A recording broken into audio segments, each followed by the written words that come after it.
नमस्कार मित्रांनो. स्वागत आहे आपलं आजच्या या व्हिडिओमध्ये. आजच्या व्हिडिओमध्ये मी फक्त एक इन्फॉर्मेशन देऊ इच्छितो.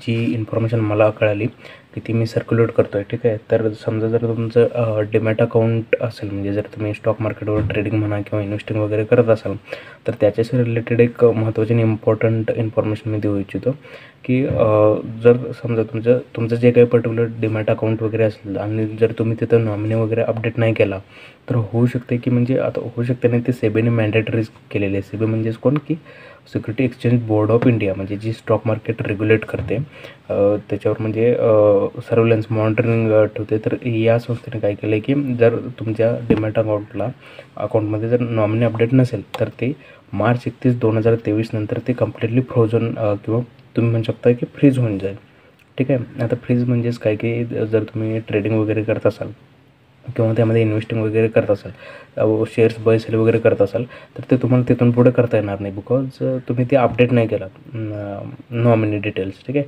आता नॉमिनी डिटेल्स अपडेट करणं का गरजेचं आहे? समजा जर उद्या आता जर तुमचं काही बरं वाईट झालं, ठीक आहे, तर ते जे काही फंड असेल तर ते एक योग्य राईट पर्सनला म्हणजे मिळावं, यासाठी तुम्हाला तुमचे नातेवाईक असू दे किंवा आईवडील असू देत किंवा समजा तुमची मिसेस असतील किंवा पोरं असतील, ठीक आहे. तर राईट पर्सनच्या हातामध्ये जो काही फंड असेल तर तो पोहोचवण्यासाठी नॉमिनी ही एक म्हणजे खूप मोठी इम्पॉर्टंट स्टेप घेते. आता लास्ट इयरला आय थिंक काय तर मार्च 31, 2022पर्यंतची डेट एक्सटेंड केलेली होती. ॲट दॅट टाईम काही अकाउंट फ्रीजसुद्धा झालेले होते आणि बहुतेक आता I am not sure about it, पण ॲज ऑफ नाऊ म्हणजे ज्यांचे नवीन अकाउंट वगैरे निघाले तर त्यांनीसुद्धा म्हणजे अपडेट केलेलं नसेल, तर त्यामुळे परत ही डेट एक्सटेंड केलेली आहे मार्च 31, 2023पर्यंत. आता याच्या पुढे म्हणजे ही डेट एक्सटेंड होईल किंवा नाही होईल ती काही आयडिया नाही, कारण ते अंडर सगळे सेबीच्या कंट्रोलमध्ये येते. पण आपल्या हातात एवढंच आहे की आपण सेफ वेसाठी नॉमिनी अपडेट केलं पाहिजे, ठीक आहे. आता अकाउंट फ्रीज होण्यापेक्षा तरी म्हणजे अकाउंट डिॲक्टिव्हेट होण्यापेक्षा तरी बरंच आहे की आपण नॉमिनी वगैरे अपडेट केलं पाहिजे. आणि यामध्ये ब्रोकरचा काहीच हात नाही. आता समजा जर तुमचं अकाउंट झिरोधा मध्ये असेल, अपस्टॉक्समध्ये असेल किंवा इतर कुठल्याही ब्रोकरसोबत असेल, ठीक आहे, तर त्यामध्ये ब्रोकर काहीच नाही करू शकत, बिकॉज हे सेबीकडून जर सर्क्युलर आलं असेल तर जे काही सर्क्युलर असेल तर ते ब्रोकर्सना पाळावंच लागेल. तर त्या ब्रोकरची वगैरे काही चूक नाही. आता आणि समजा जर तुमचं डीमॅट अकाउंट वगैरे जर डिॲक्टिवेट झालं असेल, तर फर्स्ट तुम्हाला चेक करायचं आहे ब्रोकरसोबत की बाबा एक्झॅक्ट इश्यू काय आहे, ठीक आहे. तर या टाईपचं इश्यू असू शकतात की तुम्ही नॉमिनी वगैरे जर अपडेट केला नसाल आणि जर तुमचं अकाउंट डिॲक्टिवेट झालं, तर यामध्ये ब्रोकर काहीच नाही करू शकत. तुम्हाला फर्स्ट ऑफ ऑल काय करायचं आहे की नॉमिनी अपडेट करायचं आहे. त्यानंतर बहुतेक 24 ते 48 तासाच्या तुमचं जे काही डीमॅट अकाउंट असेल किंवा जे काही ट्रेडिंग अकाउंट असेल तर ते ॲक्टिवेट होऊन जातं आहे. तर मेक शुअर करा की तुमचं जे डीमॅट अकाउंट आहे तर त्याला नॉमिनी अपडेट असायला पाहिजे आणि तुमचे जे काही इम्पॉर्टंट डॉक्युमेंट असतील तर ते सगळं अप टू डेट असायला पाहिजे, ठीक आहे.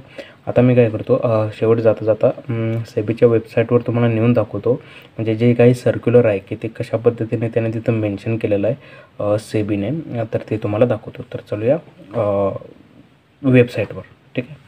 तर ही आहे securities and exchange board of India, म्हणजेच सेबीचं हे जे आहे ते ही ऑफिशियल वेबसाईट आहे. तर तुम्ही इथं बघू शकता सर्क्युलर्समध्ये nomination for eligible trading and demat accounts, extension of timelines and relaxations for existing account holders, इथे तुम्ही पाहू शकता. इथं काय मेन्शन केले की प्रोव्हिजन्स मेन्शन ॲट पॅरा 7, म्हणजे जे काही त्यांचं नियमावली वगैरे असेल, ठीक आहे, with respect to freezing of accounts shall come in force with effect from March 31, 2023 instead of March 31, 2022. म्हणजेच काय की 31 मार्च 2023 नंतर ज्यांचं नॉमिनी वगैरे अपडेट नाहीत, ठीक आहे, तर त्यांचं अकाउंट फ्रीज होतील, म्हणजे डिॲक्टिवेट होऊन जातील इन्स्टेड ऑफ 2022, म्हणजे लास्ट टाईम ही डेट होती 2022. आता म्हणजे हे करंट फायनान्शियल इयर 2023 म्हणजे आता जवळपास एंडच होत आलं आहे मार्च 2023. तर यानंतर समजा जर तुम्ही नॉमिनी वगैरे अपडेट केले नसाल तर ते तुमचं जे काय डीमॅट किंवा जे काही ट्रेडिंग अकाउंट असेल तर ते फ्रीज होण्याचे चान्सेस आहेत. तर तुम्ही मेक शुअर करा की तुमचं जे डीमॅट किंवा ट्रेडिंग अकाउंट असेल तर त्याला नॉमिनी अप टू डेट असावं, की जेणेकरून तुम्हालाच ते बरं होईल, ठीक आहे. तर आजच्या व्हिडिओमध्ये फक्त एवढंच होतं. पुन्हा भेटू. जय हिंद.